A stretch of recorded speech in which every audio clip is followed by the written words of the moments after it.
Hello mga May. Welcome na naman sa panibagong araw ng buhay ko bilang isang full-time mom for today's mini vlog. Silang ating video for today mga May.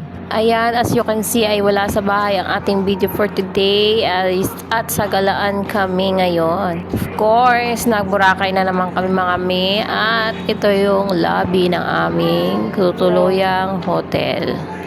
So while waiting sa aming room at nag-i-encode na sila ng aming attendance check. So ang ganda ng lobby nila ngayon. Paskong Pasko as in.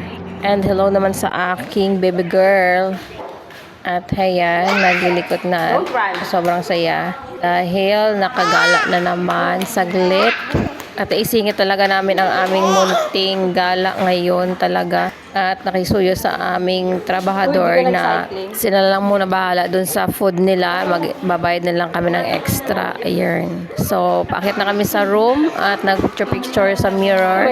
Alam niyo, pag may mirror, record talaga yung mag-picture-picture mga mena. Ayan. At ito na yung room. Di na ako na mag-room tour sa inyo mga me. Ayan. Room sa kabila. Same lang naman sa room namin. Dalawang room kasi sa amin. At ito yung veranda mga me. Ayan.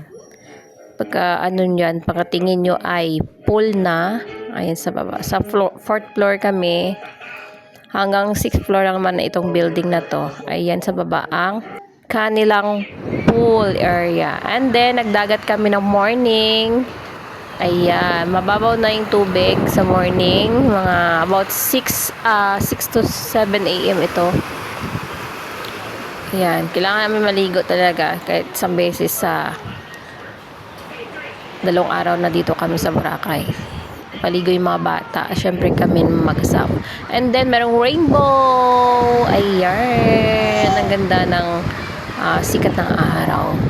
Pero doon sa amin mga may sa place namin sa bahay ay umuulan pagkaalis namin noon. Pagkadating namin dito ay maganda yung sikat ng araw dito. Maaraw talaga at walang ulan. Magkaiba yung klima. Ayan, super ganda talaga mga may. Sobrang enjoy at memorable talaga itong Pasko.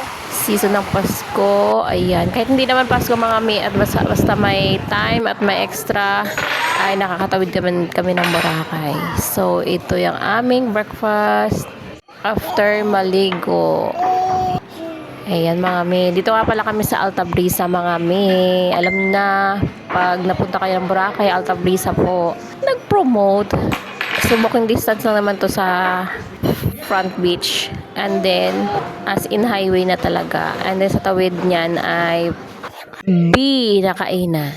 So, ito nag-prepare na naman para sa aming... Ay, hindi pala mga may. Tignan ko muna yung aking buhok dahil plan ko magpagupit ngayong araw. Yes, magpapagupit ulit ako sa parlor talaga. Yan na yung huling sipat ko sa aking hair for today's video. Ayan, dahil iiwan ko sa mga kapatid niya yung maliliit ko. Ayan, mga may. Aura-aura muna sa salamin ang inahan. At sabi ko sa sarili ko ay grabe, sobrang taba ko pa rin talaga. Kaunti pa lang nabawa sa akin. So ito, papunta na ako doon sa parlor. Naghahanap ako ng parlor kasi yung parlor na pinuntahan ko noon ay wala na sa pwesto nila. Kaya naghanap-hanap ako. Ayan. Lakad-lakad lang ako mag-isa mga may. So, jaran, aking aura. So, that's it for today mga may. Thank you for watching. Please subscribe my channel. Thank you.